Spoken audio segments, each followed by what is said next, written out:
Wait a second. All right, show me. Wait a second. Show me. Bam. There it is. Look at this thing. Oh, Look cool. how beautiful it is, dude. Aaron finally got lemons. Yes. I want to real quick take this time to give a shout out to our patrons, Bob, Liz, Sam Edge, and there's one other person whom I didn't ask for permission. Alex. Oh, Alex. Oh. No, he's cool with it. Alex, my man, dude. Yeah. It's because of you guys that I was able to finally afford lemons. Yeah, find an extra dollar. Finally afford lemons. So here I am. I'm going to make a Manhattan. Actually, ironically, my vermouth expired the week I get a lemon. Oh, no. Yeah, so gonna make an old fashioned with lemon. It's actually pretty good. It's nice that you at least finally have garnish and you have lemon, like fresh lemon juice for stuff, which is always pleasant. Did you know that over $5 trillion exchanges hands on a daily basis? That's an average of over $220 billion an hour. Now, how does this much money move every single day, and why does it move the way it does? Here on Drunkenomics, two bartenders who also happen to be students at the University of Nebraska Graduate School of Business are going to sit down and drink to the global economy and try and translate it into English. So sit back, relax, pour yourself a stiff one, and have a drink with us to the comedy that is the global economy. And welcome back to yet another presentation of Drunkenomics. This is the drinking podcast with an economics problem. And I'm not even going to look at the VIX because I already know. I am your less gracious host, Aaron Wong. So pleased you all can join us and have a drink with us. And I'm joined by the more gracious host, what is your name? I'm still again? James Goldwater. It's weird to say that after more gracious host. I know, is it really? I don't care for it. It's been half a year by now. It has been, but it's still one of those things where it's like, just because, we're creeping down, it's only, I'm not going to tell you, but it's. No, I don't. I've definitely seen the VIX worse since we started. I'll just say this. Right now, it seems like the VIX is hitting some sort of resistance at around like 30. So I don't know. Consolidation period for the markets. It seems like the markets have kind of gone sideways. It's up week last week, back down this week. Yeah. But not by much last week. And then this week, I think it's kind of given up a lot of those gains. But it's kind of going. I don't know. It's just kind of going sideways. I think it's kind of taking a pause. I think people are taking a pause. Investors are taking a pause and looking and going, do I expect it to go up? Well, yeah. I think the real narrative is there a rally that we can trust? Because right now it's just they're all guilty until proven innocent, which sucks. But if you want to listen to a little bit more market commentary, or if you want to just kind of see what we think as things in the markets happen, you can always find us on Twitter and Meta. That's Instagram and Facebook at Drunkenomical, DRUNKENOMICAL. And in there you can find the invite to our Discord channel where you can interact with us and other econoholics and drinkonomists to your heart's content. Yes. Ask us some questions, share some fun memes, just have a good conversation, and of course, check out all the advice we have. And it's certainly that is non-financial. You can post pictures of great buys, horrifying buys, great sells, just obnoxious sells. We also have a fill and kill channel, so if you just want to talk about a certain whiskey that you just found, right? It's like right now, I'm currently taking a picture of my drink that is very strong, and I'm uploading it onto our Fill and Kill channel. There it is. It's up there. Hashtag finally got a lemon. There's so many things I want to make that hashtag, but I know I can't do it. It's just like, no, there's no way that's going to fly. Hashtag Lemon o'clock. Hey, man, you got to take risks sometimes. You know what I mean? Stop. Lemon time. Okay, that's enough for now. I'm done. Okay. I'm done. But yeah, dude. Speaking of which, I guess picking up right where we left off, what did we talk about last week? I listened to our last episode like 5 days ago, so I don't really remember what we said. A lot of Fed meeting stuff. It was a lot of Fed stuff, and of course, it's a GDP slowdown. Which, if we thought it was bad then, it is so much worse. Yeah. So thank God. So thank God we delayed our recording until Wednesday, the 29th of June, because I guess because there's some cool stuff. Some legitimately cool stuff has happened, and some legitimately awful stuff. Other stuff has happened. I don't know. What I was gonna say for the pro side is, I don't know if any of that's cool, but okay. NATO's getting bigger. That's the cool thing. Okay. So it was Sweden. I think Sweden and Finland. Okay. So the two Nordic ones up there. They're finally in. Or they will be. They've been formally invited. So whenever they get on board, they're on board. It's all good. Dude, this old fashioned is really strong, by the way, man. Just saying. Excellent. I know. I like it like that. Old fashions, I think, should just be rye on the rocks with a little twist of lemon and some bitters and sugar. That's about it. Oh, I didn't stir it enough. That's probably why. But it gets sweeter as you go. Yeah. No, I think it just shows that if Putin's Ukraine calculation was to prevent other nation states from joining NATO, he miscalculated phenomenally, and now thousands, at least hundreds of more miles of Russian border is now on NATO border. He has successfully blocked himself in. At this point, the only two European nations that he borders that are not part of NATO, at least this is based on my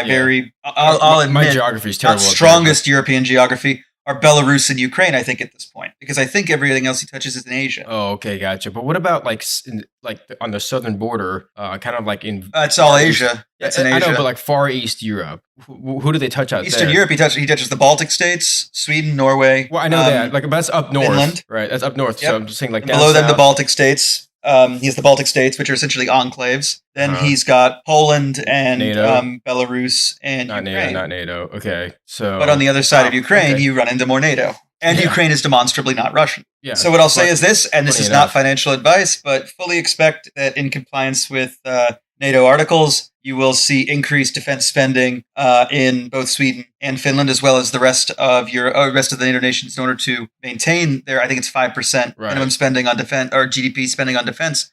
So if you feel an overwhelming need to go into... Yeah, but I also feel like a lot of other countries are going to... I mean, because it seems like a lot of people are donating towards their cause. Well, now they have to buy. Now they have to buy to replace their stockpiles. So now they're going to spend it. So it's a great time to... if you're invested in international defense or in a military-industrial complex, this may or may not be the worst time of the world for you. Yeah, like there's an ETF fan, but there's a bunch of ETFs and there's a bunch of like defense. Yeah. I mean, you got GD, although I don't know if they're publicly traded. Yeah. You got Boeing, Lockheed Martin. Yeah, I was going to say LMT. Harris.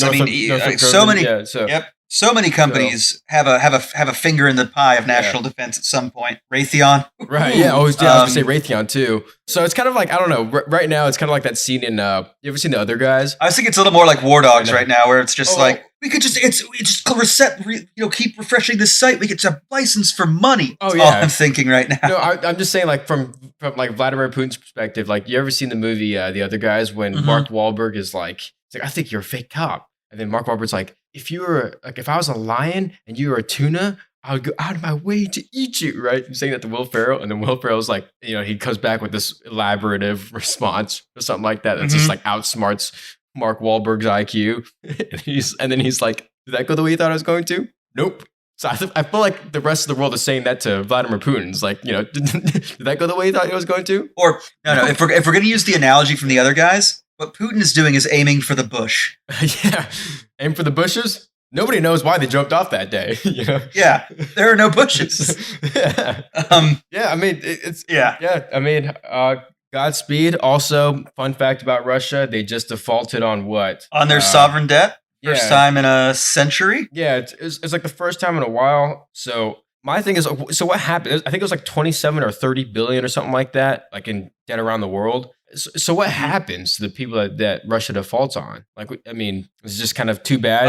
Why'd you lend your money to Russia? Yeah, kind Russian of. State banks. That's the worst case scenario. Is why'd you lend money to Russia? Is you're not going to get a penny? Why'd you lend money? Right. What it'll mean for the Russians in the future is if they're ever allowed access to foreign financial markets ever again, which I imagine at some point they will be. If they weren't already going to have punitive rates and punitive actions taken against them just for Ukraine. Now, because of the default, there's going to be there will be an added incentive of like they're going to have to sell at a huge discount or pay a massive coupon because the risk is so high. Of course, part of this, and to be fair, part of this was exacerbated by the fact that the G7 voted to sanction Russian gold as well. Yeah, that's right. Because if you remember a few episodes ago, 3 months ago, when all of this Putin's Ukraine adventure. Which I'm sorry to be so blasé about it, but what else do you do? I thought the G7 sanctioned Russian gold a long time ago, or was that just the U.S.? No, it was that when they were locked out of the global markets, essentially, when they were locked out, it was understood that Russia had so many tons. And if I go back through our notes, I can still find. I forget what it was, but I think it was like 600 million tons or something like that.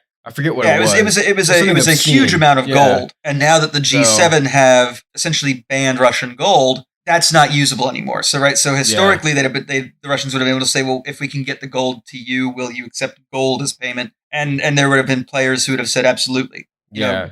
130 billion. It was 130 billion in gold. There it was. 130 billion? It's held inside Russia. Wow, that's a lot. 130 billion in gold held inside Russia. And now that's not able to get to markets. Not that it was going to be easily able to get to New York or London anyway. Right.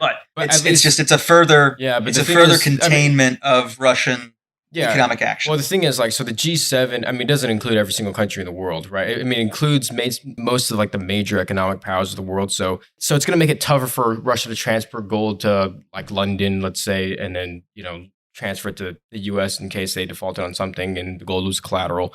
It's not going to be that accessible. They probably have to like transport it through China and then through someone else and then through someone else and then to Australia and then to the US, if at all possible, if they want to even jump through those hoops. Yeah. So the G7, for those of you that are curious, the 7 that they talk about are Canada, France, Germany, Italy, Japan, the UK, and the United States, but also the European Union as well by default, right? So the European Union is also in. So it's technically like the G25, right? So it's let's see, France, Germany, Italy. So subtract 3, add 1, so.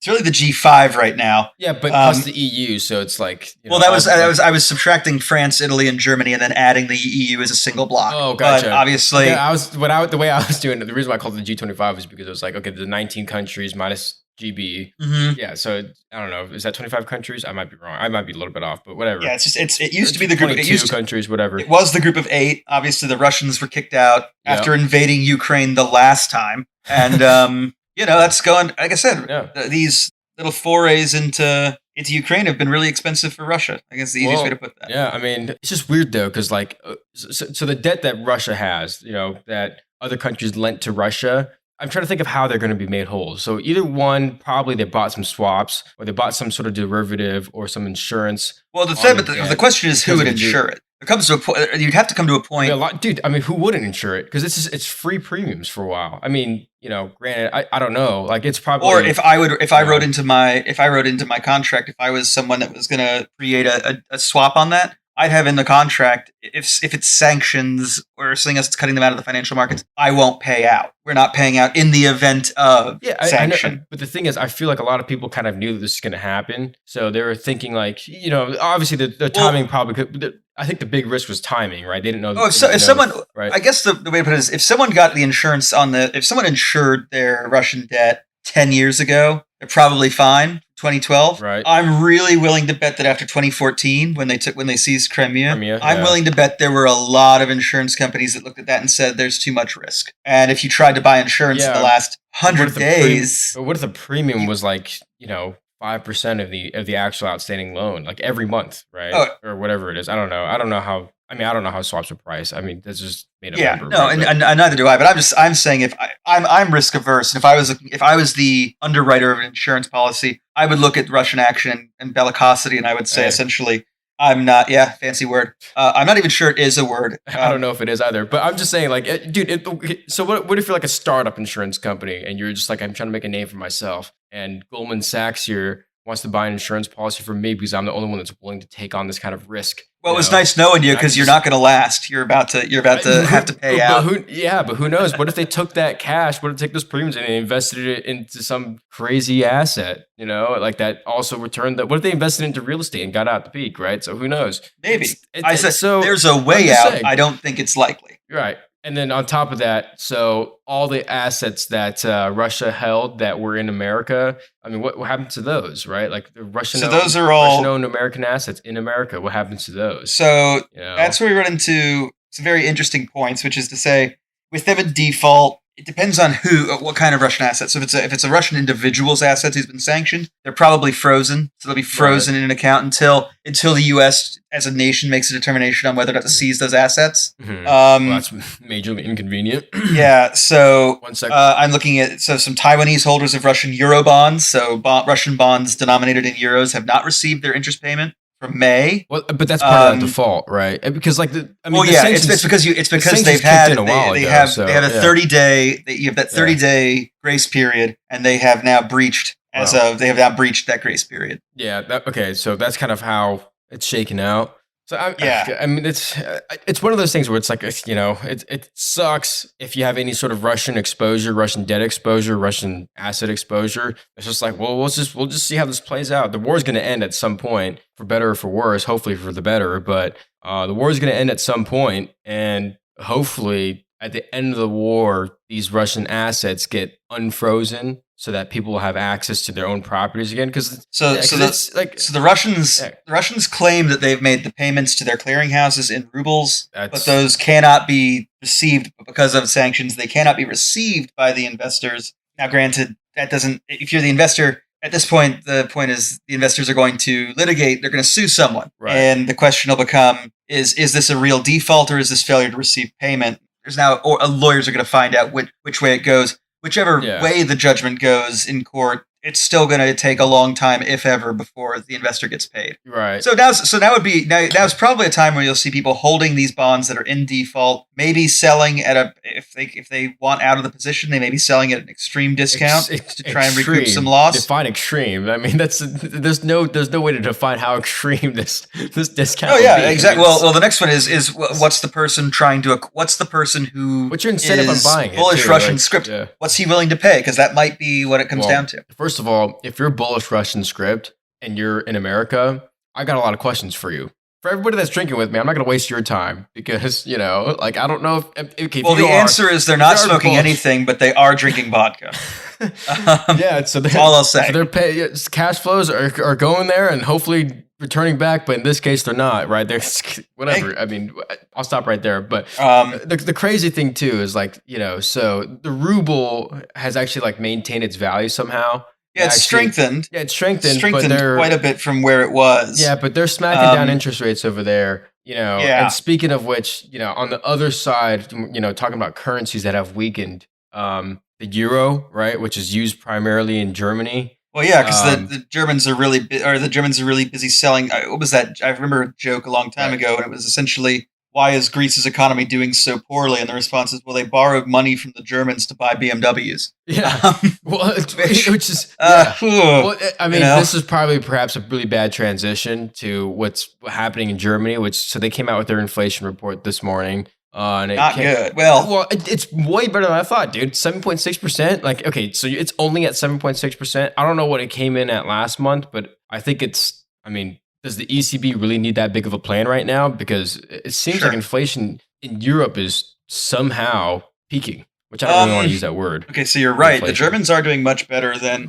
everyone else, it looks like. The piece I'm reading right now says that German inflation has eased to 8.2% from 8.7%. Right. In May. So you're saying, that's what I'm saying. It's at one point it was that high. Yeah, and it's coming, but it seems to be trending down. But then again, here we had it trending down for a little while, and then of course it didn't. I don't know if it trended down here though. Okay, I guess it did for a little bit. Flat. It trended flat. But if you look at the rest of the EU, Spain's up to 10% from 8.5% in May. Yeah, a percentage higher than they were expecting. So energy and food prices are accelerating 5.5% up from 4.9%. So what do you do if you're the ECB? Belgium, I'm just saying. In Belgium, consumer prices are 10.5% up. Well, if you're the ECB, it's not a one size. I don't know. That's what I'm saying. What I will say is that's a tough job. I think this might be by the Germans. Is the Germans have refired their coal power plants. So that's why energy costs have gone down. So they may be getting their energy costs under control, which is dragging down, which is pulling inflation back that way. Now, your issues will be can other countries do that as well? Are they willing to? Are they in a position to? Right? So Germany had these power plants offline that they could just go back in, do the maintenance, refire them, and get power going again into a grid because it was already there. Yeah, which is a hell of a lot easier to do than build a whole new power plant and fix it. That's kind of what makes me wonder, right? Because right now, in the U.S., all these oil refineries and drilling companies are operating 100% capacity, and there's more active leases now than there were 2-3 years ago. So it makes me wonder, right? They're operating at 100% capacity. They're producing less oil than they were a year ago. And last year, if you remember, was the highest highest amount of oil production in a fiscal year. Yeah. Last year was the highest, but now they're operating at 100% capacity, but month to month, if you look year over year, month by month, they're producing less oil. So it kind of makes you wonder, right? Okay, so why did capacity go down? They've obviously taken some capacity offline. Right, I know, but that kind of makes you wonder what's going on over there in Germany too. So all of a sudden they have the capacity again now. Well, no, so but they've performed some maintenance, and that's what got them to. I imagine with the Germans, that's why capacity went up. The Germans are moving off of their dependence on Russian natural gas. Oh, so now they know that they can eventually replace the supplier with the U.S. or with other global supplies For the same price, just the problem is they have a limit on what they can bring in through their ports. So one of the ports, I forget which one, was the terminal there. They're building a liquefied natural gas terminal there, which will increase their supply. Mm-hmm. They already have coal production. They have means of getting coal, so they can fire those power plants. They want to turn off nuclear power. I'm not sure that's the best plan in the world. I don't think there's other issues with nuclear power, but what I will say is it is a bad idea just to go, oh, we're going to stick to not nuclear power. I don't think that's viable in the long run. Yeah, I mean, nuclear power is just kind of what do you do with the waste? That's the big question, right? And that's the question. If we could figure that out, then we're good. But I mean, so anyways, from the ECB standpoint, like, what do you do if you're Christian Lagarde? Like, you're looking at all these countries in your province, and you're just like, okay, it's obviously not a one-size-fits-all issue. We raise rates. Well, she's going to have to. She's going to have to follow the Federal Reserve's lead. Yeah, but she's also going to have to follow the Bank of England, Swiss National Bank. All their leads, right? Bank of England's raising rates. Swiss, everybody's ahead of her. So. Yeah, she's going to have to play catch up, and now because she has so many moving pieces, she may have to play more slowly. So kind of playing the cards that the Bank of England's playing, like the 25 basis points every single. Yeah, she'll probably have to creep. She'll probably have to do the creeping approach. But on the plus side, because of the way ECB is able to operate, they can, in theory, she can hit her rates more often. Oh, really? Wow. She still has a unified. She still has a single market. What do you? The UK has a problem. The UK's problem is that they've exited the single market. So they have. What do you mean by the single market? You mean the European market, the European free market. I mean, I feel like that complicates her issue, if anything, right? Because what's going on? What I mean is she is not having to deal with a recession at the same time as she's having to deal with creating a new trade zone. She's not having to deal with importation and exportation laws on goods. The UK does. So the UK's got one. It's still trying to do Brexit, which again, dumb. Right. Okay. South Park reference. But so the Europe on this point at least is sitting here going like, okay, well, as a whole, we're unaffected. That doesn't make sense to me. As a whole, they're unaffected. So the UK imports a lot of food and a lot of products and exports a lot of services. Now, the services can still be done electronically in between countries. That's not an issue. But moving goods is hard. A massive issue because they've always been dependent. I mean, their population has grown like crazy in the last 50 years. So that didn't help, which sounds insensitive to say, but it's true, right? And then on top of that, like, raising interest rates isn't good if you're trying to buy food from other countries. That's not going to help anything. No. But at this time, ECB can only control what they can control, right? So if they raise interest rates, the Eurozone, they slow down. The Eurozone as a whole is still able to self-deal its food between its member states. Which is a good and a bad thing, because it seems like Europe as a whole, it's just like a food crisis in Europe as a whole. Well, in the UK, it does not help that one of the major food producers is currently being invaded by another major food producer. It's a bad idea. It's not good. It's not good. It's very much like the nightmare scenario of Iran and Saudi Arabia going to war. You really don't want two major oil producers going at it like that. Which is why when Iraq and Iran went to war with each other, it was a problem. Right. And you know me, like, obviously, like, and I don't know if everyone else feels this way, and I'm not trying to convince you to join my side of the fence, but like, I think OPEC has been really unpopular in the last 2 years because of what's happening with oil prices. But that's just me, right? I just don't like cartels. So, as students of economics, we don't like cartels. That's what I'm saying. And OPEC is a cartel. So very by definition,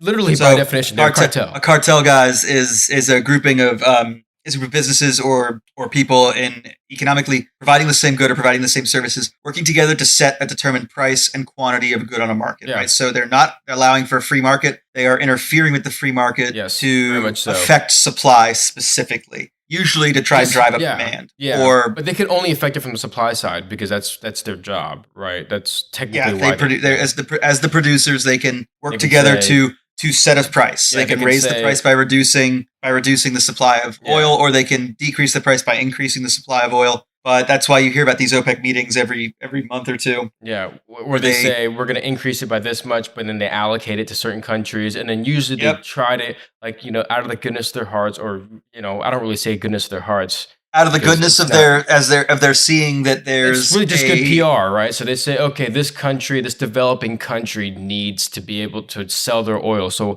they can increase capacity, but you guys can't. So it's just, I just don't I don't like that they can do that. But yeah, it's for those of you. All right, so we did have a question earlier. It was remind me of the Drunkenomics drinking game, and response is every time there's an analogy, good or bad, take a drink. Not if you're driving, not if you're about to drive, but that's the rules. So get ready. Yeah. I know there've already been a few.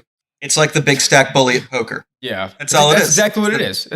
So it's like, okay, do you want to match his bet or not? Like, what are you gonna do? All right, to that I'll drink. Cheers. But yeah, so I don't know. I'm glad I'm not Christian Lagarde. I mean, we kind of got off on a tangent there.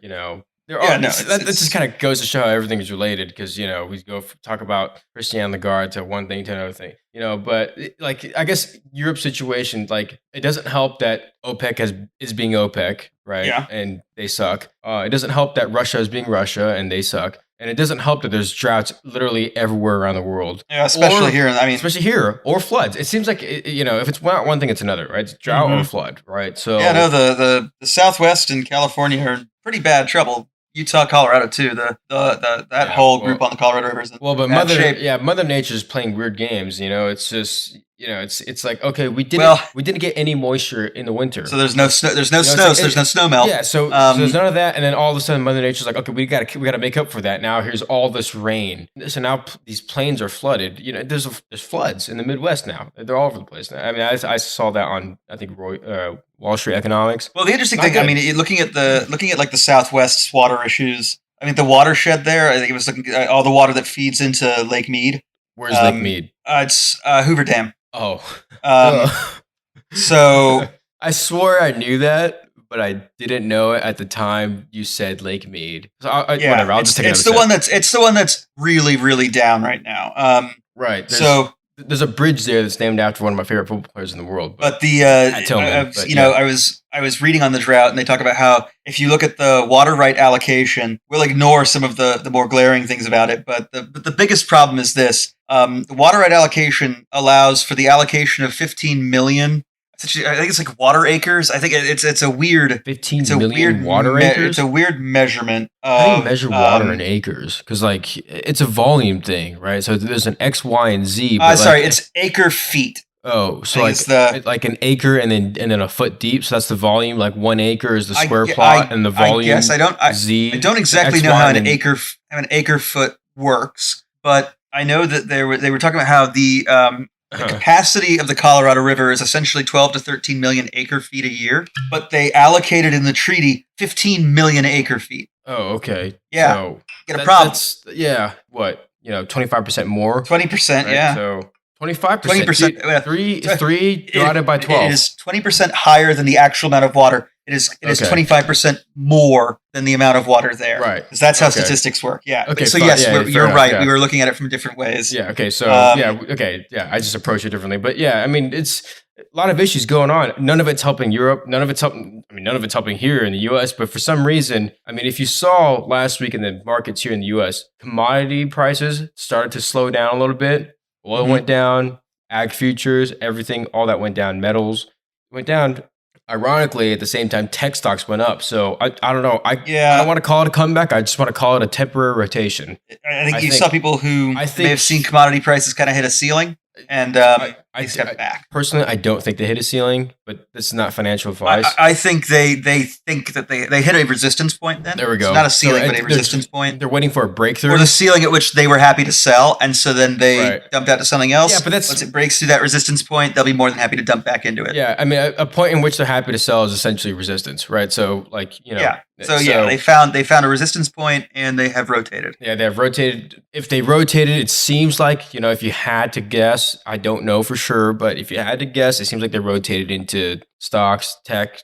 Tech had a pretty good week last week. Yeah, healthcare. Tech had a better week than they probably should have. Healthcare has. Yeah, I mean, it seems like all last week, stocks that didn't have anything to do with energy, they all did pretty well last week. Whereas, energy stocks did pretty poorly. So call it a rotation. I don't know.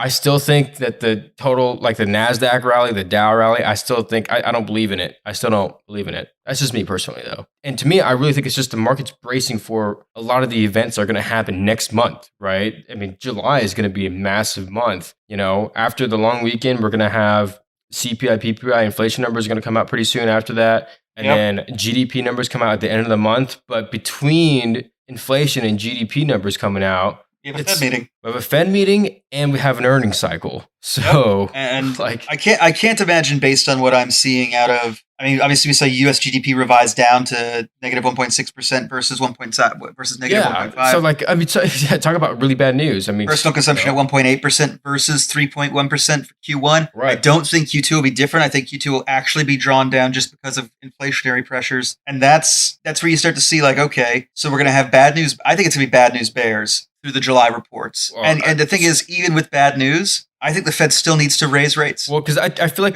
you have to do what you can do, right? And I think it's kind of how the Fed is looking at it. It's just like the Fed is looking at inflation going like, okay, this is running out of control. We can't do anything about oil production. We can't do anything about food production. We can't do anything about all that stuff. Yeah, you got to dance with the girl that brought you. Yeah. So to slow down inflation, what you have to do is, okay, just raise interest rates, slow down the velocity of money. That way, businesses aren't hiring. Less people are driving to work. Less people are getting things shipped across the country, mailing things, whatever it is. Right? So we've got to slow it down. That'll bring the gas prices under control, or the oil prices under control, gas prices under control. That'll bring. The theory is that it'll slow everything down, bring all those prices, and curb that under the inflationary pressure as well. Yes, I mean, but that makes sense because like what you're doing is you're crushing demand by slowing down money, right? Because like if you're worried about your next paycheck, like I'm not going to order something off of Amazon that I don't need. Yeah, right. So you know what this really is. Have you've been to Korean buffet, like the Korean barbecues? Oh my God, I love Korean barbecue. So now we're going to talk.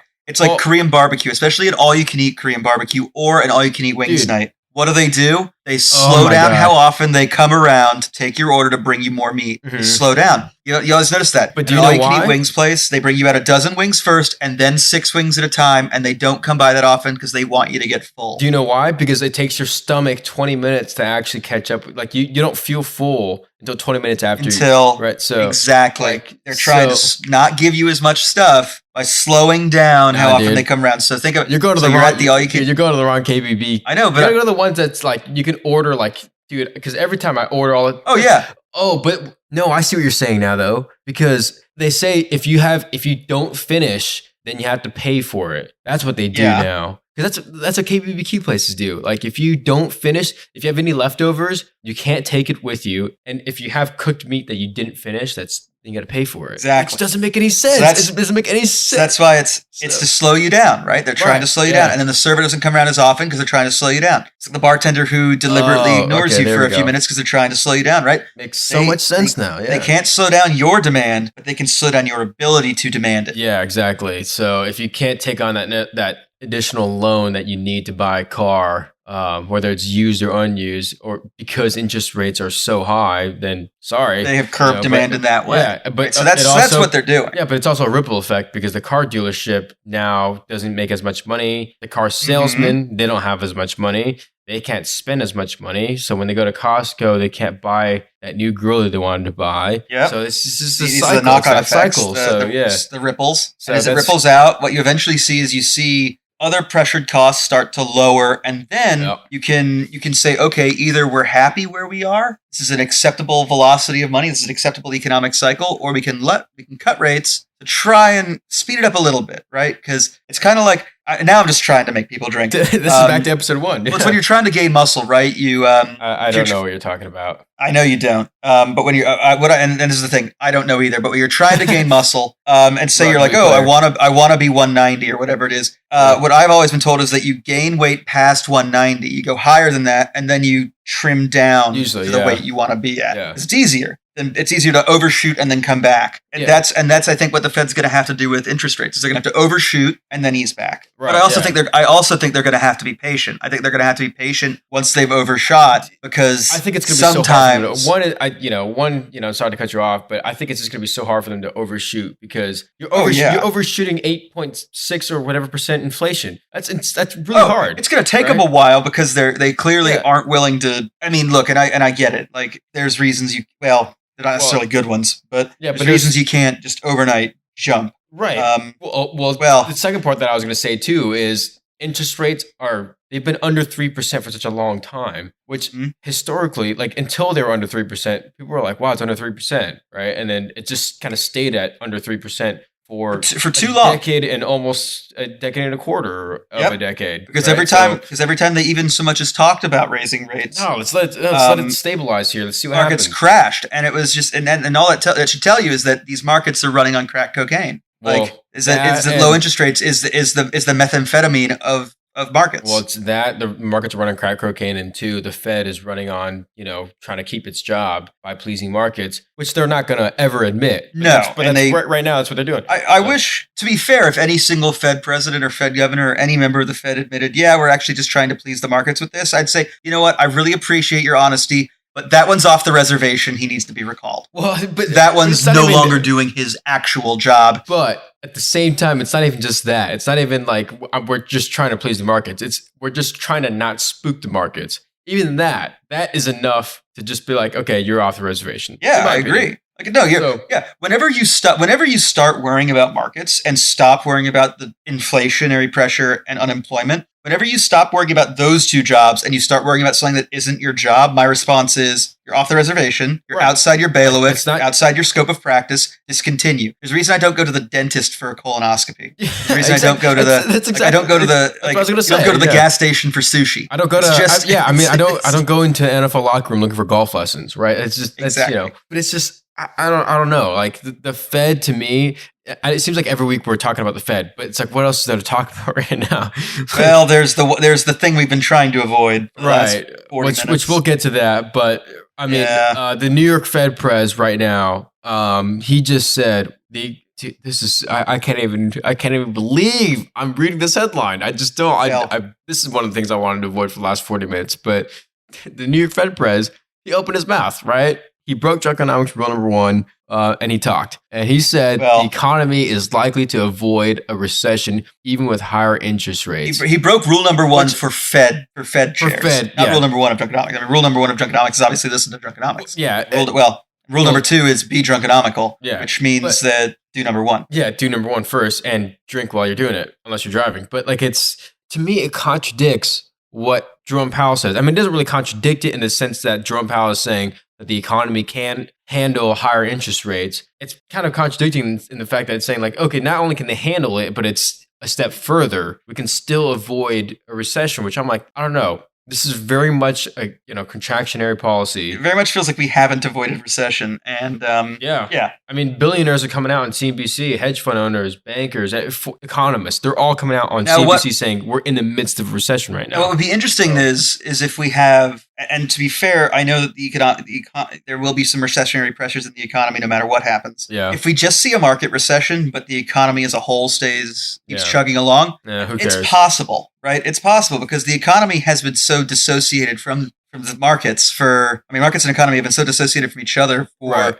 over a decade that maybe way over a decade, and I don't think it's not the economy that's out of control. It is the markets that are out of control. So you'll see. It's not even the markets. It's like the invention of a new financial instrument that just didn't need to be there. That increased risk in so many different ways. So that kind of stuff. So. Yeah, it's all that. Like, I don't know. Like, the fact that he spoke, I was just like, dude. And then he says that the July meeting is, it's going to be 50 or 75 basis points. Yeah, that's going to be the debate, right? That's the discussion. So, yeah. The answer, my response is, still too low. Start at 75. Talk your way up. Yeah, exactly. Like, why don't we start a debate on why we don't raise it by 1? Go for 100. Why not? Give it 100, guys. Yeah, like, why not? So, I'm just saying, why not even consider that? Because we don't know what inflation number is going to come in at. Yeah. You have your guesses. They're probably wrong because you're not credible, Federal Reserve. I'm looking at you. Because you've been off by a little bit lately.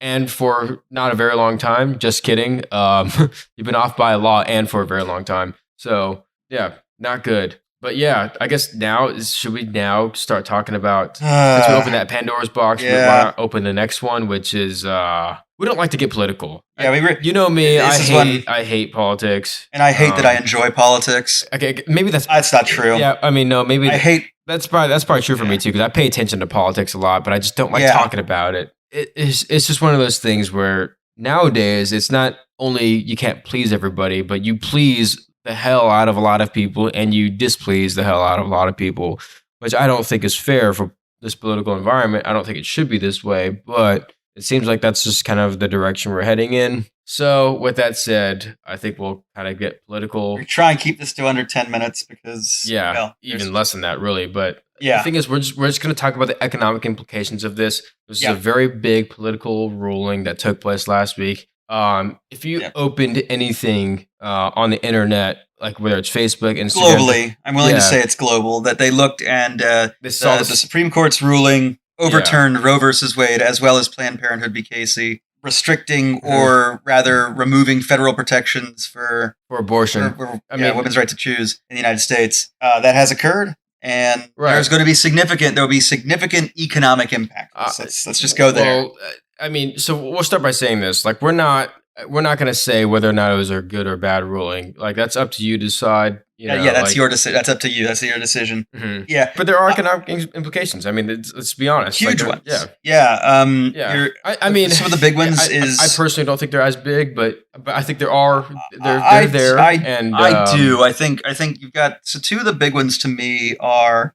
You're going to see expenses go up. Some pretty significant expenses and costs go up for insurance providers. And there's about, just for a little context, there's about 600,000 abortions a year, right? Mm-hmm. Some states allow for health insurance providers to cover those. Some states don't. So I think the economic effect is really women that are scared that might happen to them, where they might need to take an abortion and they're worried that their insurance company or the state is going to say that it's illegal for their insurance provider to cover that. Yeah, it's just not available. There's going to be a flight risk in those states. And on top of that, a lot of companies have gone on board saying, hey, because abortion isn't banned, it's more of just like, it's a state's issue, right? Like, we'll leave it up to the states. Well, in 18 states it is banned. That's what I'm saying, right? But that leaves another 32 states where it's not banned, right? So it'll be more than half by the end of the year, right? So, but either way, it's not. You're not wrong in that you will see people go from the states where it is illegal to states where it is legal. That's what I'm saying. That's what I'm saying. It's not banned countrywide, right? Which I'm not trying to I'm not trying to alleviate the issue by saying that. I'm just saying it's not banned countrywide, which I think a lot of women that think that they might be, in that umbrella of risk where, okay, they might need to have an abortion at some point to save their own lives. It might be a flight risk for the companies, and a lot of companies have agreed, which, from an economic standpoint, which I hate to just look at it and be so insensitive to the issue. Sure. But a lot of these companies are just going to look at it and be like, hey, look, we have increased costs in this area because of this ruling. Yeah. So I think that's what you're going to see. Yeah. Like I said, not here to tell you it's a good or bad ruling. I'm just saying this is just kind of some of the economic implications, right? Absolutely. So, I think and that's what I'm reading in a lot of articles. You're seeing a lot of women and young women saying, I'm trying to determine these decisions in the state's rulings are determining where I might go to college, where I want to live. So you might see some pretty serious migration out of this. There will be economic incentives and disincentives to that. And I'm trying to look at the other side. How many women want to go to a state where abortion is illegal? I don't know if that would convince a woman to go there. It could, right? It could be one of the. I don't know. It could convince some women to go into that state. Possibly. I think it would be more likely to convince a woman to leave. Right, but that's me. Yeah, but but it could be. I don't know, religious views, whatever it is. Of course, of course, this is all predicated on the ability that they can afford to leave, which is it's a totally separate issue. So, not that separate. But on top of that, so let's say you're ingrained there, you've been working there for 5 years, right? And then now you're at risk, that you've worked there for 5 years, and now you're 29 years old because you just got out of college, and you're like, okay, I'm worried about, I might be now. If say you're in Indiana, which is a hop, skip, and a jump, depending on the part you're in, from Illinois, where it is still legal. If the company you're working for offers that like Dick's Sporting Goods, where they say where the CEO came out and there's said, a lot of companies that are on board. It's covered. It's covered by the employee health plan, and if you need to go to a different state to have that procedure performed, we'll give you $4,000 for expenses for you, a spouse, and anyone else on your policy. I think you're going to start seeing companies add that to their benefits package, or their employees, because it's part of Google's. It's part of. You were saying it's Goldman Sachs. Goldman Sachs, all the investment banks. JP Morgan, But like to be honest with you, like the reason why I don't think it's that big of an economic implication, and I'm not trying to diminish the there's very separate issues that aren't economic ones. Yeah, I'm not highlighting those. I'm just saying the reason why I don't think it's that big of an economic issue, me personally, and this we differ in this aspect. The reason why I don't think it's that big is just because I don't think it affects that big of a percentage of the population. But I don't know, right? So I'm saying I'm willing to be wrong in the future, but my concerns. My concerns are very much there's multiple concerns, but it's kind of the big one economically for me is if a woman cannot have the procedure done, and because she isn't able to get the procedure done, she dies. Right. And this is a very harsh reductionist view. You've lost a productive member of society for no reason. Right, but also using that harsh reductionist view, which I'm not trying to take away any empathy from that plight because that's a terrible situation. And all the sympathy in the world, prayers to them. But I also don't think that's a very big percentage of the workforce. No, but what I would say is I would rather it never happened. Right. But that's of course. And I'm not saying you want it to happen. No, of course. I'm saying it's just one of those things where I'm like, this seems like an unnecessary. It's very much. It's like Putin invading Ukraine. It is unnecessary, and I don't know why you've done this. Yeah, that's quite the comparison. But I mean, that's what I'm saying. Is I don't think it's that big of a percentage of the population. I think it hurts more than it helps. I think it does too. That's me. Just there are probably more damages than benefits. But I really don't think the damages are that big. That's just me personally. James, I think we'll see. That's the funny thing is we'll see, right? We'll see. Yeah, we will. And the great thing will be is we will in about 20 years. Right. We will still be alive and hopefully pumping out Drunkenomics when we can sit here and say, look at the economics and stats coming out of this because it's going to be something. Yeah, because it's going to be something, right? And who knows? Maybe it surprises. Maybe it surprises us. Maybe it doesn't, right? Maybe we're right all along, like we were on pot stocks and SPACs and Bitcoin. And all, maybe we were, whatever. Just COVID and COVID, right? And whatever else. But yeah, with that said.